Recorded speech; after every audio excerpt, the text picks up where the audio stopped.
সঁচা কথা ক'বলৈ গ'লে ছবি সিনেমাখন চাব গৈছে যদিও মোৰ কিন্তু সেইখন চাবলৈ মই সাহ হোৱা নাই। সেইকাৰণে মই এতিয়ালৈকে কোনো প্লেনে কৰা নাই যে মই সেইখন চাবলৈ যাম। কিন্তু মই ভিডিঅ'বিলাক দেখিছোঁ, মানুহবিলাকৰ ৰিয়েকশ্যন দেখিছোঁ, সঁচাকৈ বহুত দুখ লগা বিষয় যে প্ৰত্যেকজন মানুহে কান্দিছে। ইভেন চকু নথকা মানুহ গৈছে চাবলৈ। তেওঁ মানে জুবিন দাৰ ভইচ শুনিয়ে তেওঁ কান্দিছে। তেন্তে চিন্তা কৰা আমাৰ অসমৰ মানুহবিলাক জুবিন দাৰ প্ৰতি কিমান ইম'শ্যনেল।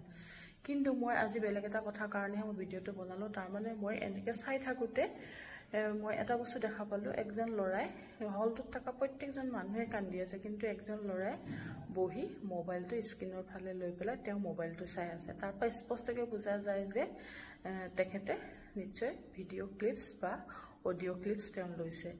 কিন্তু মই এটা কথা মই ক'ব বিচাৰিছোঁ, এইটো পাইৰেচিয়ে হওক বা যিয়ে নহওক, তেওঁ যিহৰ কাৰণে নলওক, তেওঁ মেমৰি হিচাপে ভাবি পেলাইও তেওঁ মানে বস্তুটো অকণমান জুবিন দাৰ বস্তু, লাষ্ট চিন, last video', last cinema, last voice বা যিয়ে নাভাবক, তেওঁ এনেকুৱা কিবা এটা ভাবিও তেওঁ ৰেকৰ্ডিংটো কৰিব পাৰে। কিন্তু এই বোলো যে জুবিন দাই এই বস্তুটো জীয়াই থাকোঁতেও আগতেও এই বস্তুটো বহুত অপ'জ কৰিছিলে তেওঁ।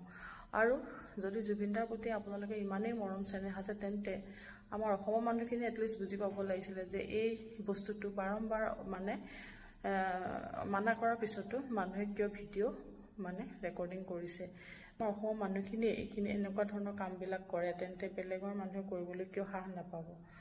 সেইকাৰণে মই মানে দৰ্শকসকলক মই বিনম্ৰ অনুৰোধ জনালোঁ, আপোনালোকে যাতে এনেকুৱা ধৰণৰ কাম নকৰে। দাদাৰ প্ৰতি মৰম চেনেহ চবৰে আছে, মই জানো, কোনো বেয়া ভাবি নিশ্চয় কৰা নাই। তথাপি এইটো মোমেণ্টত আপোনালোকে অলপ ধৈৰ্য ধৰক।